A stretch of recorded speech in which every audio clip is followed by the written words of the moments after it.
foundation, sin. You see, keeping the laws to get it out of my system is like eating from the very tables of misconception. You see, the vegetables of contradiction never brought me any satisfaction. It only left me to the very taste of despising my very best friend correction. Now, let me start on this note. Have you ever stopped to imagine the state of our race before now? Have you ever actually spent time to look back in time before the fall? Where man was said to be perfect because he could perform all of its physiological and spiritual functions to the best of his genetic potentials. I guess indeed man was a perfect being. Yeah, perfect. But the destructive impurity sets in. The uncontaminated nature brewing like divergent beams each and every one of us took our parts. A deficiency that was more than just a chromosomal aberration. A translocation changing the sequence and position of man in the God chain. It was like a bond between the creator and the creation, with the creator out of the equation. It was a life cycle distortion. And I guess you won't know there's no question without a solution. And the formula was simple. Believe in Jesus. Yes, simple. But the problem lies deep within our belief system image resolution. I mean, the detail of the image of Christ in our hearts. Is it blood, pride, or does it got a hard definition, hate the cameras? I guess only you get an answer to that question, then ask Pamela.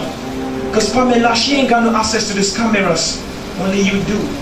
But that's a story for another subject. Now follow me.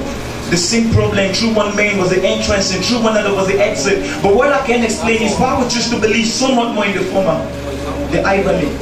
Now back to memory lane, it used to be all for one. Knew no sinner automatically became a sinner. For one voluntary act, just like muscles, we became involuntary sinners. Everyone infected irrespective of time, distance and speed, faster than that of light. It didn't matter if you're an adult or a kid, because it's the nature of the lost the key. A root that germinated from the seed, Adam. Watered by the sun, Canaan. Mode of transmission was home to home, clan to clan, city to city. An epidemic that left the race corrupted. But no scientific research could get it corrected. No amount of surgery could. I guess for you, who know Ben Carson, you could ask him. And every step taking a mistake in the Creator's view. And then came too many holy books, rules of don't and do's. Yeah, we thought we could, but now tell me how can we when we always being confused with every wind of doctrine meant to be liars true. And depression comes. Yeah, depression comes because we got pride, searching for hope in things that never satisfy. You see, we tested, but can you tell of a testament that's ever tried water for sand? And that's what we do with all these worthless things we pursue. We always trying to look out for what's best for me and not for him. And know it's so hard to fall on our knees because so often we think we got this, we can do this on our own. But now tell me how can we when each and every step we take is headed towards the self-destruction. So here's what I've got to say in this closed caption. Man is doomed with the physiology of pain, death brought by sin and unpleasant sensation, emotional, spiritual experience, with or without actual tissue damage. Gradually, continuously was inaccurate. Drastic reduction in age may aid them to the present man due to the aftermath. Extraordinary men became ordinary. I guess we lost that X gene for long life. Purity gone like supernatants being poured out of the beaker. Now we left with the sediments. Now filled with anger, rage and hate towards one another was the fruit of the knowledge we came back at the Garden of Eden. Wise enough to know we're naked, but foolish enough to put on leaves they can cover properly. And the more we gain that knowledge, I guess the closer we get to a null edge. Where man is fallen finally and scripture being fulfilled. The soul that sinned must die. So in chains, stronger than the triple bonded carbons, we await our judgment. But you see, God's will was way different. God never intended for mankind to face that judgment. I mean, it wasn't meant for us, but the problem is the will never takes effect while the one who made it yet leaves. So what God needs to die. Immortality for mortality, a king for a slave. Lion of the tribe of Judah to a lamb to be slain. And let me explain.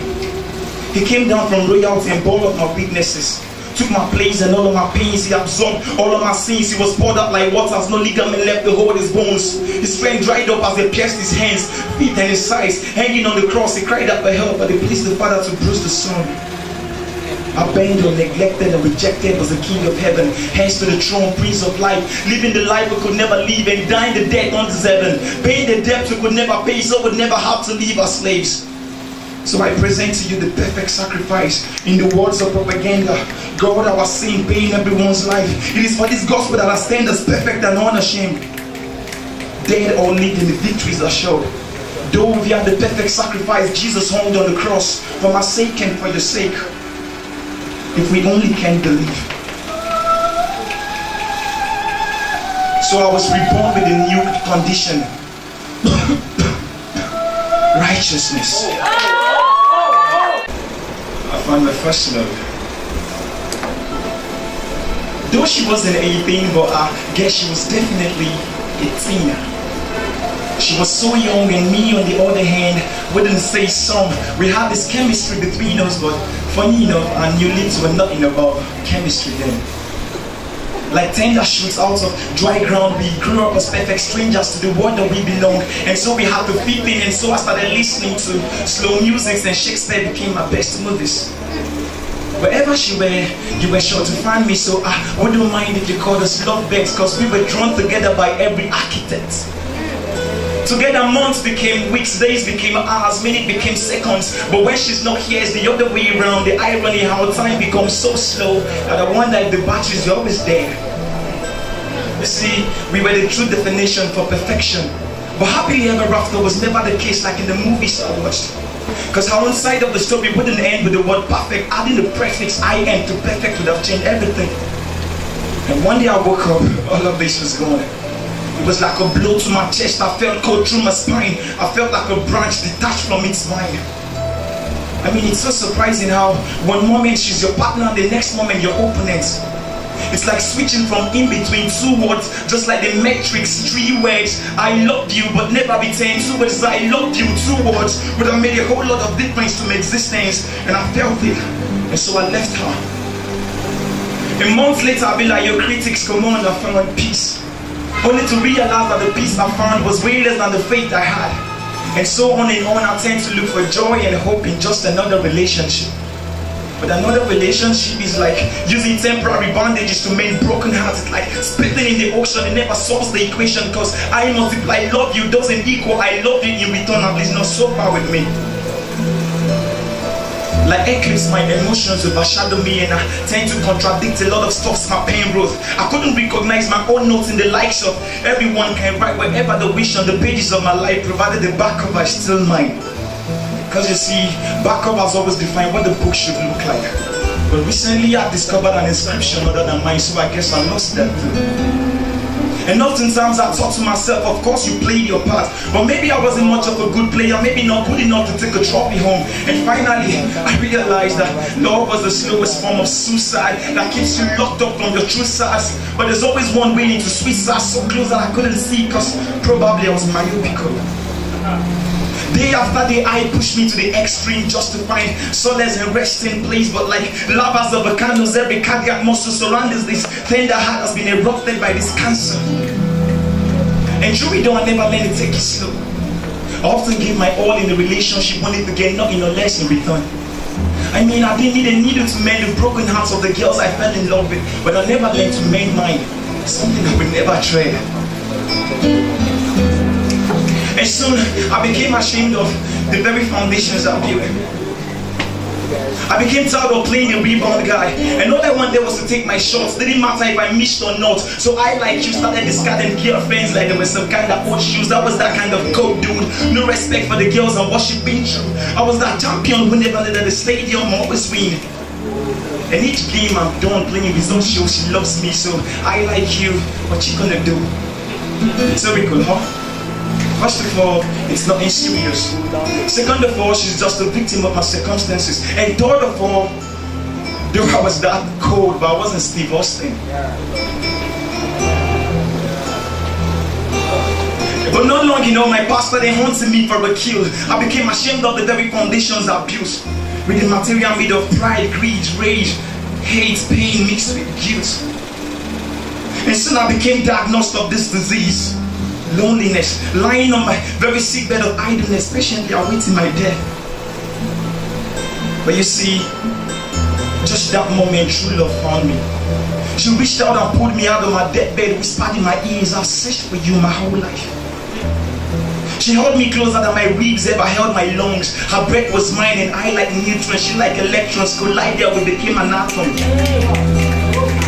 You see, 1 plus 1 plus 1 plus 1 plus 1 plus 1 plus a million 1 equals 1. Because this time love wasn't based on the very foundations of reasons. Then she said to me, I love you. Despite your perfections and imperfection, your goals and your edges, your wrongs and your rights. Stop trying to find satisfaction in your own self-effort. Stop trying. Please let me love you. Please let me love you. And so I broke down in tears because this time love was...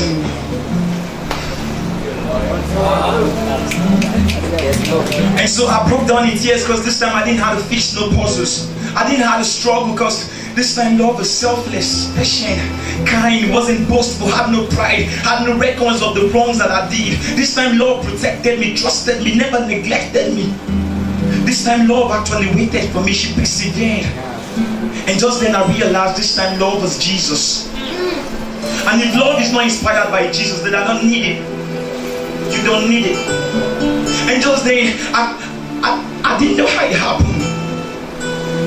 But I couldn't learn the song we sang. I didn't have to learn them. It just came naturally. The poems we recited, the raps we did. And I like Paul, from that very moment I learned to die daily, seeing the brighter side of death as I look daily into the 66 book love letter she wrote for me. And I hope you do too. Yeah. Love grows you. Love matures you. And I pray love is being taken root in your hearts tonight. As I close with Ephesians 3:16. Peace.